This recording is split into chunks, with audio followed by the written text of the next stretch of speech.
इस deep dive में आपका स्वागत है। आज हमारे हाथ में है महाराष्ट्र सरकार का एक 15 जुलाई 2025 का राजपत्र और इसमें एक बहुत महत्वपूर्ण दस्तावेज है 2025 का विधानसभा विधेयक क्रमांक 72। इसका मकसद है सीधा सीधा महाराष्ट्र के जो वरिष्ठ नागरिक हैं उनको सरकारी मदद और सुविधाएं देना। तो चलिए देखते हैं इसमें क्या है। बिल्कुल, और ये समझना भी जरूरी है कि ये बिल आखिर आया क्यों। देखिए, महाराष्ट्र में ना 65 साल या उससे ज्यादा उम्र के लोगों की तादाद बढ़ रही है। हाँ। और उनमें से कई लोग आर्थिक तंगी से गुजर रहे हैं, अकेलापन महसूस करते हैं। और जो अभी की योजनाएं हैं, केंद्र की हों या राज्य की, वो कहीं ना कहीं अपर्याप्त मानी जा रही हैं। इसीलिए ये विधेयक वरिष्ठ नागरिक को परिभाषित भी करता है। साफ कहता है महाराष्ट्र का कोई भी निवासी, पुरुष हो या महिला, 65 वर्ष या उससे अधिक आयु का। अच्छा, तो 65 साल की एक कट ऑफ एज रखी है सबके लिए एक समान। अब आते हैं मतलब कि इसमें मिल क्या रहा है, क्या वादे हैं। सबसे पहली चीज जो नजर आती है वो है हर महीने 7,000 रुपए की आर्थिक सहायता। मानधन कहा गया है इसे। ये एक तरह की पेंशन समझे। हाँ, इसे आप एक सम्मान पेंशन कह सकती हैं।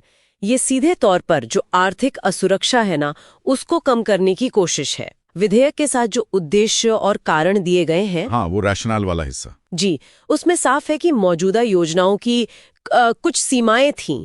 जैसे वो प्रधानमंत्री वय वंदना योजना है या रेल बस की छूट मिलती है, वो अपनी जगह ठीक है, पर शायद काफी नहीं।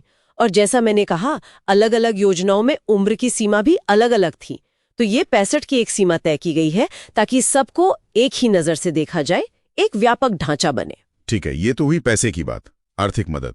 इसके अलावा सेहत का क्या, वो भी एक बड़ा मुद्दा है। हाँ। इसमें लिखा है कि सरकारी या सेमी गवर्नमेंट अस्पतालों में 5 लाख रुपए तक का मुफ्त इलाज मिलेगा बीमारी की हालत में। जी हाँ, और ये बहुत बहुत महत्वपूर्ण है, क्योंकि देखिए, उम्र के साथ स्वास्थ्य पर खर्चा बढ़ता है और वो बोझ उठाना कई बार मुश्किल हो जाता है। सही बात है। तो ये उस जरूरत को सीधे सीधे पूरा करने की कोशिश है। अच्छा। और एक और चीज है, ये महाराष्ट्र दर्शन के लिए 15,000 रुपए तक का अनुदान हर साल। हाँ, ये शायद वो जो अकेलेपन वाली बात है ना, उसे कम करने के लिए सोचा गया होगा। थोड़ा घूमना फिरना हो जाए।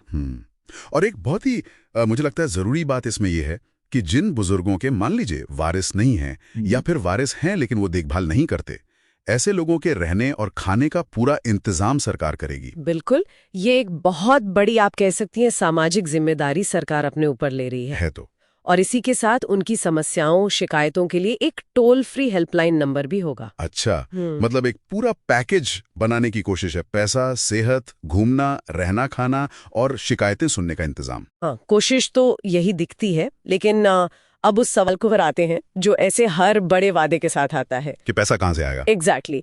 इस विधेयक के साथ एक वित्तीय ज्ञापन भी लगा है, फाइनेंशियल मेमोरेंडम। ये वो दस्तावेज होता है जो बताता है कि भाई इस सब पर खर्चा कितना बैठेगा।